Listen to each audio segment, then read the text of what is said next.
Hi, Zizaran here. Wanted to make a more up-to-date guide with Elementalist Blade Vortex. The last one I had was more focused on the crit part, which I hadn't actually played that much. It just worked really solid on Path of Building. I've generally been using non-crit, so here's a guide for that. The reason why I prefer non-crit as well is because Elemental Overload scales, for example, your Impulses Explosion and your Heralds. And they're very scary, very hard to scale with crit, because it doesn't scale the impulse at all, and your heralds would need to be crit. This is very hard as an elementalist. For Delve, while you're leveling, you can use the new Herald of Purity. It gives a large boost to your flat-fisted spells. It's going to be really good.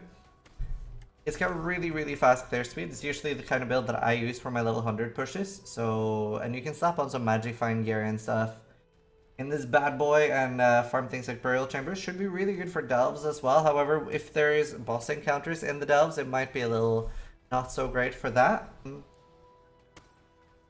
But yeah, it does have really fast clear speed. And bosses are around the same, like Exile, for example, is really easy. And you can do like, I did like Minotaur and stuff like that on it. It is very scary though, and you need to like keep leaving for potions and stuff if you're in hardcore. So it's not amazing for bosses, but that's generally not what you make Elementalist Blade Vortex for anyway. As I said, it should be fine for most delve stuff. And with Val Blade Vortex, you'll like destroy most easy bosses, like map bosses and stuff, are no problem at all. You want to get Path of Building for optimally following this build guide. It's a build creation tool. It makes build planning and managing builds a lot easier. I also include things like gem setups, gear setups, and leveling in the POB link, so you can download that. I'll put a link below. Bandits on this build is kill. It's actually not bad helping Illyria in the start because it gives you so much resist. Really nice for day one and leveling, especially on hardcore, so you don't get one shot by elemental damage. And then you can sell 20 regrets and an onyx to the vendor in Act 2 or getting the 2 skill points later. Pantheons for this build is Shakari and Solaris. Upgrading them are very good. The skill tree is pretty straightforward, and if you see here, I've like included like different stages of the ascendancy. You can see that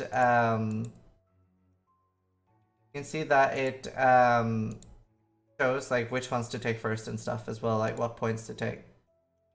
So it's very easy to follow, very strong. It's got face acro and stuff, which is really nice. We're not 100% sure how much spell damage and stuff there is in delves. In incursion, this was very mandatory. If there's very little spells or spell damage, you can end up just like getting rid of that, but it is very nice.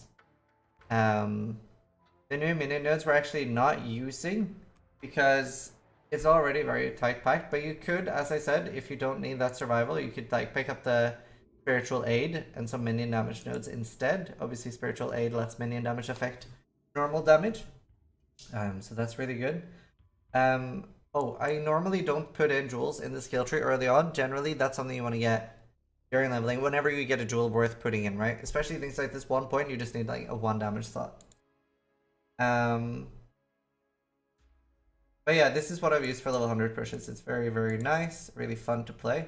Gear-wise, the core of the build is an Impulsa, which you really do want. It's not mandatory, and I have pushed like up to like 97 without using one, but you notice a massive difference when you get one. So definitely want to be like chancing for that, or buying one if you're in Trade League. Brightbeak shouldn't be super core anymore. So you can use like a, I'll add an example as well. You can use like a damage weapon. Things like attack speed, spell damage, flat added to spells is really good, or a scepter is really nice too. And spell crit is actually pretty decent. Now this isn't a crit build, but we do have elemental overload. And I didn't end up using Orb of Storms with crit strikes. So it was just the Blade Vortex itself keeping it up. So getting a little bit of crit is nice. We're also not using Controlled Destruction, which should have fairly high crit. And then yeah, you don't use the Diamond Fast, that's on by accident. So you will have like 15 to 20 crit somewhere. And yeah, Ink Duration is quality of life. You can swap that in for like a more damage thing if you're doing bosses. Then you would have to recolor. But if you really want to do that.